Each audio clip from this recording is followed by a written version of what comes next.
नमस्कार, मी भाऊ तोरसेकर. तुम्ही बघत आहात प्रतिपक्ष. आज पुन्हा एकदा दुनिया झुकतीये या मालिकेचा पुढला भाग घेऊन आम्ही आलेलो आहोत. माझ्यासोबत स्वाती तोरसेकर आहेत आणि आजच्या या एपिसोडमध्ये मध्य पूर्व किंवा ज्याला आपण पश्चिम आशिया म्हणतो यातल्या 70 वर्ष जुन्या अरब इस्रायल या संघर्षाची कोंडी कशी फुटते त्याविषयी बोलणार आहोत. याचं कारण मोठा अरब देश मानला जाणारा किंवा पैसा संपन्न देश UAE याची आणि इस्रायल यांची आजवरची दुश्मनी संपून दोस्ती सुरू होणार आहे आणि याची पार्श्वभूमी आपण स्वाती तोरसेकर यांच्याकडून समजून घेऊ. मुळात या संघर्षाची पार्श्वभूमी काय आहे आणि UAE त्यातून बाहेर पडल्याचे परिणाम काय होणार आहेत ते आपण ऐकू. नमस्कार. जेव्हा इस्रायलचा जन्म झाला आणि त्याला युनोतर्फे मान्यता देण्यात आली त्या देशाला, तर त्यानंतर पॅलेस्टाईनचा प्रश्न घेऊन आजपर्यंत एक चळवळ चालू होती. ह्या चळवळीच्या मागे काही देश उभे राहिल्यामुळे त्याला मूर्त रूप येत गेलं. सशस्त्र लढा आणि इस्रायलच्या नाकी नऊ येईल अशा पद्धतीमध्ये तिथल्या बंडखोरांनी हा लढा चालू ठेवलेला होता. या लढ्यामध्ये अनेक टप्पे येऊन गेले, परंतु आजच्या घडीला आपण जर का बघितलं तर मध्य पूर्वेमधलं जे आजचं परत वातावरण आहे ते वातावरण पुन्हा म्हणजे कुठलीही नवी दिशा देण्याचा प्रयत्न तिथल्या राजकारणाला करायचं म्हटलं की मग हा पॅलेस्टाईनचा प्रश्न जो आहे तो पायामधली बेडी बनून जातो असं आपल्याला दिसतं. आणि म्हणून मग अल्टिमेटली तुम्हाला जर का हा प्रश्न जर का सोडवायचा असेल तर काय करावं लागेल, तर मग मध्य पूर्वेमध्ये आपल्याला हवी तशी नवी शांतता, नवी फेररचना अशा पद्धतीचं राजकारण सुरू करता येईल असे प्रयत्न काही यापूर्वी झाले. परंतु हा जो आजची जी आहे तो एक मोठा टप्पा गाठलेला आहे असं आपल्याला म्हणता येईल. ह्या करारामध्ये त्यांनी जे ठरवलं आहे ती जी अट घातलेली आहे इस्रायल आणि संयुक्त अरब अमिरात या दोघांनी परस्पर देशांमध्ये पूर्णत्वाला जाणारे राजनैतिक संबंध स्थापित करण्याची एक संकल्प सोडला आहे. त्याच्यामध्ये तंत्रज्ञान, सिक्युरिटीपासून सर्व विषय त्याच्यामध्ये आपण अंतर्भूत करणार आहोत अशी एक मनीषा प्रगट करण्यात आलेली आहे. त्यासाठी अट मात्र एक छोटीशी आहे आणि ती अतिशय महत्त्वाची आहे. ती अशी की इथून पुढे इस्रायलनी पॅलेस्टाईनचा अधिकाधिक प्रदेश आपल्या अखत्यारीत घेऊ नये. ह्या पायावरती आम्ही हे पाऊल टाकत आहोत असं संयुक्त अरब अमिरातींनी स्पष्ट केलं आहे. तर ह्या पायावरती उभारलेला हा जो करार आहे तो करार हा एक ऐतिहासिक करार आहे असं आज आपल्याला म्हणता येईल. मी याच्यात थोडी माहिती मुद्दाम देईन की मुळात अरब इस्रायल संघर्ष काय आहे लक्षात घेतलं पाहिजे. ज्या वेळेला ब्रिटिशांनी जसा हाँगकाँग सोडला, आपण अलीकडल्या काळात बघितलं तसं त्या काळात 70 वर्षापूर्वी जेव्हा पॅलेस्टाईनचा अधिकार सोडला आणि त्याला स्वातंत्र्य द्यायचं ठरवलं तेव्हा तिथे अरब आणि ज्यू हे दोन मोठ्या लोकसंख्या होत्या आणि ज्यूंचा असा जगात कुठलाच देश नाही. त्यामुळे आणि दुसऱ्या महायुद्धाच्या पार्श्वभूमीवर संपूर्ण छळले गेलेले ज्यू तिथे येऊन वसलेले होते आणि त्यामुळे ज्यूंचं एक स्वतंत्र राष्ट्र बनवावं अशी मागणी होती आणि ती इतकी प्रखर होती की राष्ट्रसंघाने नव्याने स्थापन झालेला जो युनायटेड नेशन्स ऑर्गनायझेशन होते राष्ट्रसंघ, त्याने असा ठराव केला होता की पॅलेस्टाईनचे 3 भाग असावेत, एक अरबांचा, एक ज्यूंचा आणि जेरुसलेम जे आहे ते युनोशासित असावं. पण तो अरबांनी फेटाळून लावला. अरबांनी एवढ्या बळावर फेटाळून लावला होता तिथल्या की त्याच्या भोवती जो पॅलेस्टाईन आहे त्याच्या भोवती 5 अरब देश होते आणि त्या 5 अरब देशांच्या बळावर आपण सगळा पॅलेस्टाईन गिळंकृत करू अशी पॅलेस्टाईनमधल्या अरबांना अपेक्षा होती. आणि त्यामुळे शेवटी असं ठरलं की तो युनोचा ठराव बारगळला आणि मग जो जितकी ज्याची भूमी मिळवेल ती त्याची असं जणू अरबानीच घोषित केलं आणि आपल्या बचावासाठी मरू पण लढू अशा परिस्थितीत जे ज्यू होते त्यांनी जो लढा देऊन जी भूमी ताब्यात ठेवली त्याला मूळचा इस्रायल म्हणतात. त्यानंतरच्या काळात सगळे देश जे अरब देश होते बाजूचे, तेव्हा नासेर वगैरे बडी मंडळी होती इजिप्तची वगैरे, त्यांना ही लढाई पुढे रेटता आली नाही आणि त्यामुळे त्यांना पुढे जाता आलं. पण 67-68च्या सुमाराला जेव्हा दुसऱ्यांदा मोठं अरब इस्रायल युद्ध झालं त्याच्यात ते हे तोपर्यंत इस्रायल हा स्वयंभू देश बनला होता आणि तो इतका सबळ झाला होता की त्याने या 5 देशांना त्यांच्या भूमीत जाऊन परत आक्रमण केलं. इजिप्तचा काही भाग व्यापला, इतर अनेक देश व्यापले, पॅलेस्टाईनचा आणखीन एक भाग व्यापला आणि अरबांची पळताभुई थोडी झाली आणि तडजोड करून ते युद्ध थांबवण्यात आलं. त्यापासून हा संघर्ष चालूच आहे.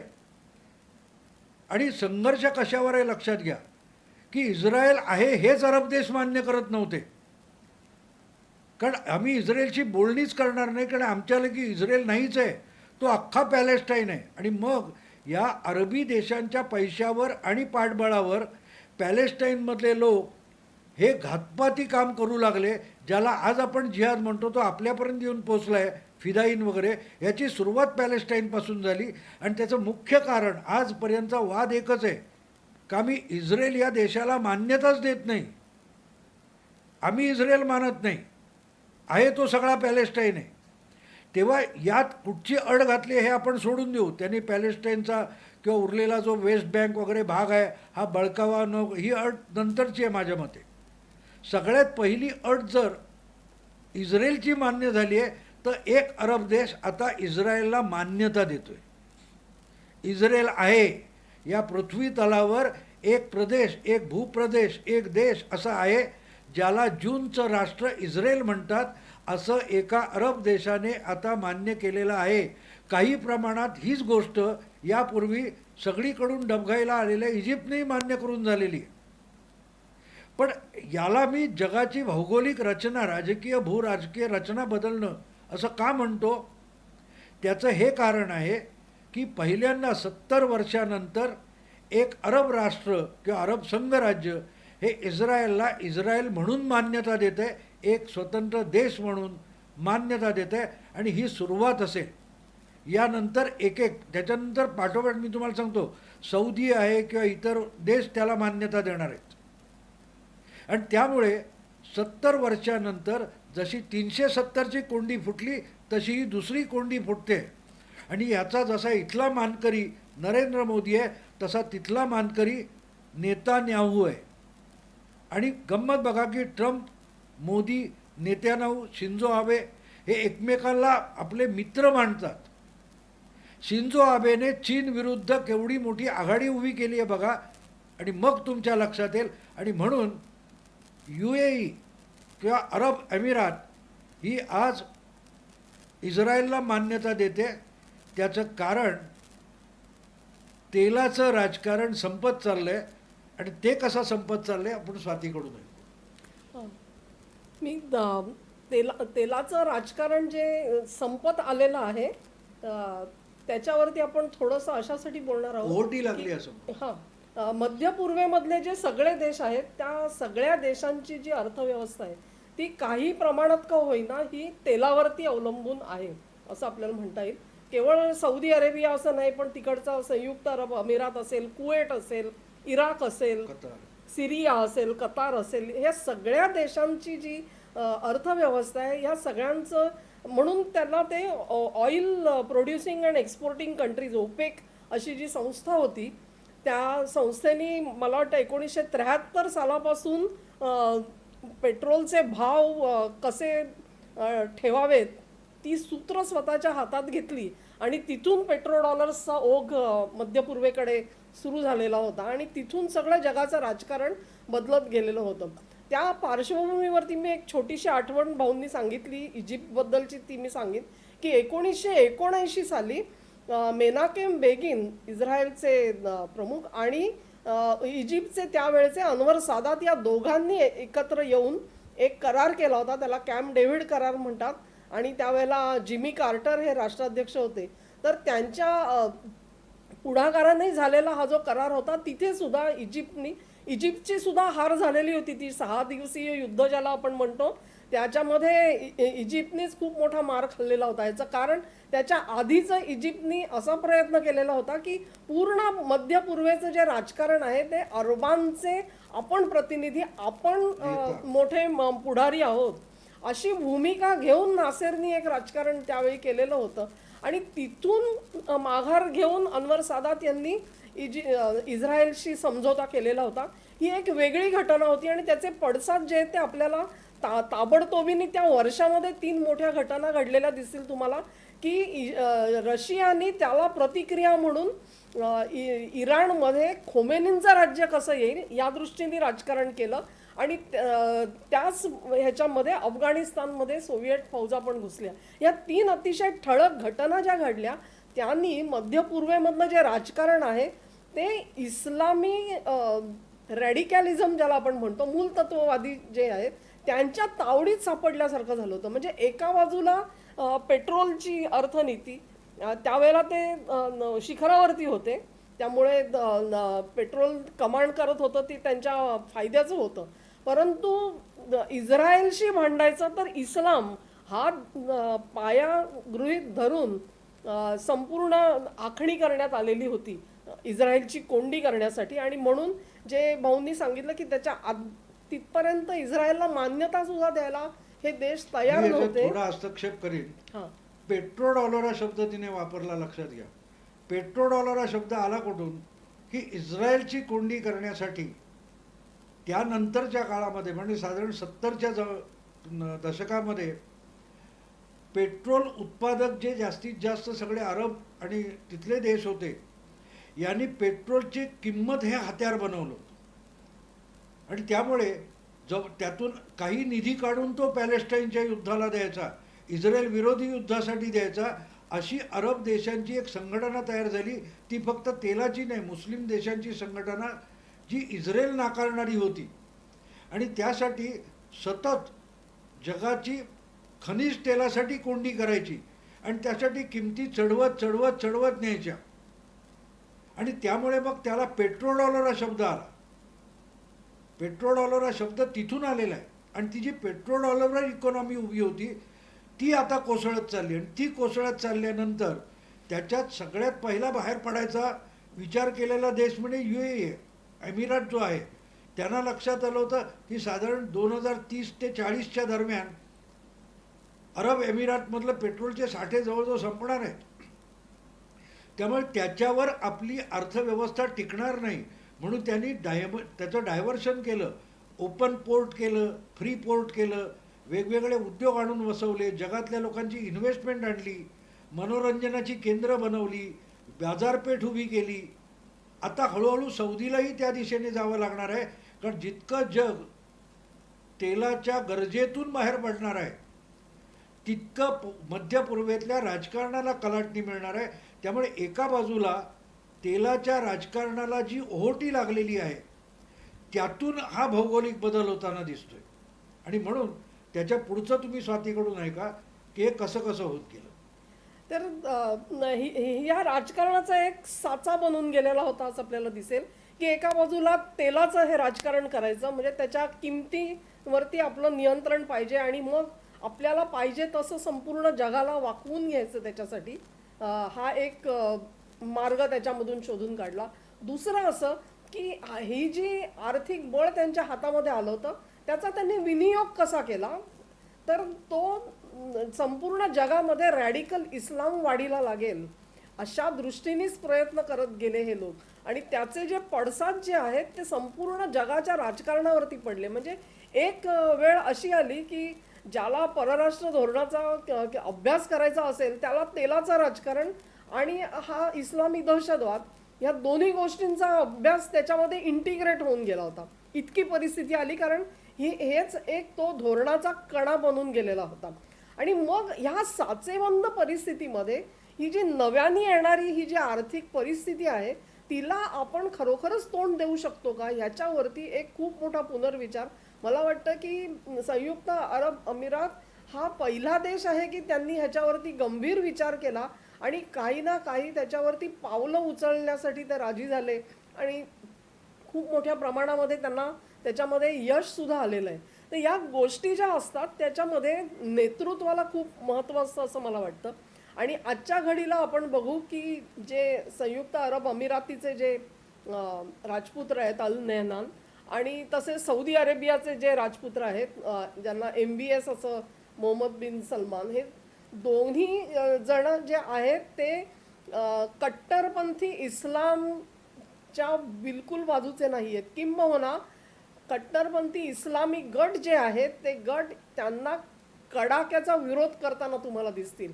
आणि त्याच्यामधली सर्वात ठळक जी संघटना आहे तिला मुस्लिम ब्रदरहूड ही तुम्हाला दिसेल मध्य पूर्वेमध्ये बहुतेक सर्व देशांमध्ये कार्यरत असलेली ही संघटना जी आहे ती ह्या दोन राजपुत्रांच्या विरुद्ध उभी असल्यामुळे त्यांना जो लढा द्यावा लागतो आहे तो स्वतःच्या प्रजेशी पण द्यावा लागतोय. पण त्या प्रजेला समजून सांगणं आज सोपं झालंय असं मला वाटतं, कारण देशाचं अर्थकारण बदलतंय हे सामान्य माणसाला खूप लवकर समजू शकतं. अशी परिस्थिती आहे. आणि मग त्याच्या जोडीने येणाऱ्या ज्या सामाजिक सुधारणा आहेत त्या सुधारणा सुद्धा करणं त्या दोघांना थोडंसं सोपं गेलेलं आहे. मी थोडं आता मध्ये याचा समारोप करताना एक गोष्ट सांगेन की ज्यावेळेला नासेर यांचा पराभव झाला तेव्हा ते अरब जगाचे नेता व्हायला निघाले होते. नंतरच्या काळात सौदीने तो प्रयत्न केला. पण हे सगळं होत असताना नासेर यांचा जो पराभव आहे तो पराभव हा त्यांनीच मुळात तो तसे ते सेक्युलर होते, पुरोगामी होते, इस्लामिक वगैरे अशा त्यांच्या डोक्यात कल्पना नव्हती. पण अरब जगाचं नेतृत्व आपल्याकडे यावं म्हणून नासेर यांनी जो इस्रायल विरोधी पवित्रा घेतला त्यातून इजिप्तमधल्या इस्लामिस्ट जे होते त्यांना चालना मिळाली आणि त्यातून इस्लामिक ब्रदरहूड, मुस्लिम ब्रदरहूड हा उदयास आला आणि तो कट्टरपंथी होता. पुढच्या काळात ज्यावेळेला इजिप्तला इस्रायलची शरणागती पत्करावी लागली तेव्हा हा कट्टरपंथ जो होता त्याने, ज्याच्यातून पुढे अयमान अल जवाहिरी वगैरे पुढे आले, त्यांचेच समोर नातू पणतू म्हणावेत असे ओसामा बिन लादेन वगैरे आहेत, हे सगळे तिथून आलेले आहेत, त्या ब्रदरहूडमधून आलेले. मुद्दा असा की त्याला चालना देऊन ते नेतृत्व आपल्याकडे घेण्याचा नंतरच्या काळात सौदी वगैरे ह्या देशांनी भोवतीच्या सद्दाम असेल किंवा UAE मधले असतील, कतारमधले असतील, यांनी प्रयत्न केला आणि जे जिहादी राजकारण त्यांनी आणलं तेव्हा ते लोक फक्त तेलावर आपण जगाला वाकवू शकतो या भूमिकेत गेले होते. एक लक्षात ठेवा, राजकारणामध्ये समतोल फार महत्त्वाचा असतो. अनेकदा आपल्याला एक गोष्टीचा फायदा दिसतो, आपल्याकडे म्हण आहे की घी देखा बडगा नाही देखा, एखाद्या गोष्टीतला आपण फायदा बघतो पण त्याचा तोटा आहे का हे पण आधीच हासपून बघावं लागतं. कारण तुम्ही फायदा घेत जाता, हे क्रेडिट कार्डसारखं असतं. क्रेडिट कार्ड घासलं की कॅश द्यावी लागत नाही, पण महिन्याच्या शेवटी त्या क्रेडिट कार्डचं एक बिल येत असतं आणि तेव्हा आपल्याला धक्का बसतो, अरे आपण एवढं खर्च करून बसलो. हे तसंच झालं की तेलामुळे आपण जगाला ओलीस ठेवू शकतो या भ्रमात जे अरब देश वागत गेले, की अगदी सौदी असतील, UAE असतील, सगळे जे ज्याला कधी कधी ते गल्फ फ्रंट वगैरे असं म्हणतात, आघाडी म्हणतात, हे सगळे देश, आणि त्यांनी जे राजकारण केलं ते हळूहळू करत त्यांच्या हातूनही निसटलं. म्हणजे अफगाणिस्तानामध्ये हस्तक्षेप करायला अमेरिकेने चिथावण्या दिल्या हे बरोबर आहे, पण त्यासाठी लागणारा पैसा सौदीने पुरवला होता आणि त्याचा फायदा घेऊन सौदी असलेला ओसामा बिन लादेन एवढा मोठा टेररिस्ट होऊन गेला. पण त्याच्यामागे पुढे ज्या वेळेला सौदीलाच इराकला किंवा सद्दामला धडा शिकवायचा होता तेव्हा मग अमेरिकन सेना ही अरबी भूमीत यायला नको, ते अपवित्र करतील मुस्लिम भूमी, म्हणून तोच लादेन सौदी राजांच्या विरुद्ध उलटला, हे आपण लक्षात घेतलं पाहिजे. त्यामुळे तुम्ही आगीत तेल ओतता तेव्हा ती धग वाढेल इतक्यापर्यंत ठेवायचं, भडका उडेल इतकं नाही करायचं. पण तुम्ही तोट्याची बाजू बघितली नाही तर मग जी परिस्थिती होते, आज सगळे अरबी देश किंवा पश्चिम आशिया, मध्य पूर्व आपण ज्याला म्हणतो, ते त्या सापळ्यात अडकलेले आहेत. हे सापळे त्यांनीच तयार केलेले आहेत, लक्षात घ्या. कारण त्यांनी फक्त फायदा बघितला इस्रायलला आपल्या अस्तित्वाची लढाई लढायची होती. त्या पलीकडे इस्रायलने सुद्धा, आपण म्हणतो की इस्रायलने काय तो वेस्ट बँक बळकावला, कुठे पॅलेस्टाईनची भूमी बळकावली, पण ती बचावात्मक लढाईत घेतलेली आहे.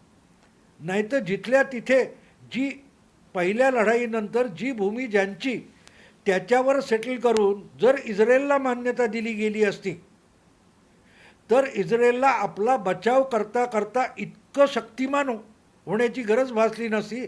आणि तो जर शक्तिमान झाला नसता तर आपल्या बचावासाठी त्याने आसपासच्या भूमी गिळंकृत करून आपला बचावासाठी बफरची जमीन निर्माण केली नसती, जी त्यांनी इजिप्तमध्ये केली. प्रचंड जवळजवळ मैलो गणती इजिप्तच्या अगदी वाळवंटी जमीन त्यांनी बळकावलेली होती. सिनाईचं वाळवंट इस्रायलने काबीज केलं होतं बघता बघता.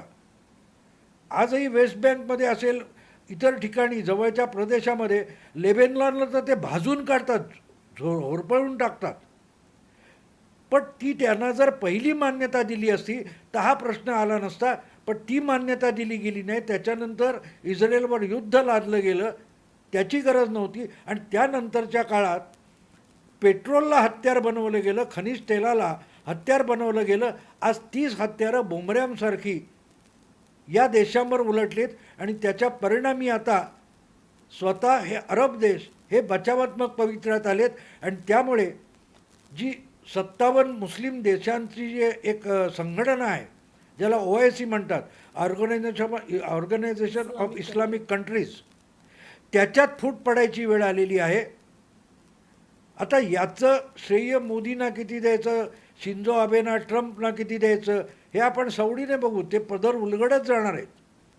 पण आज घडीला जो पाकिस्तान आपल्यावर सतत दादागिरी करत होता आणि काश्मीरच्या वेळेला हे सगळे देश, अरबी देश हे पाकिस्तानच्या बाजूने उभे राहायचे आणि आपण पेट्रोलसाठी त्यांच्याकडे लाचार होतो, तेच देश आज पाकिस्तानला झटकून भारताच्या बाजूने उभे राहत आहेत.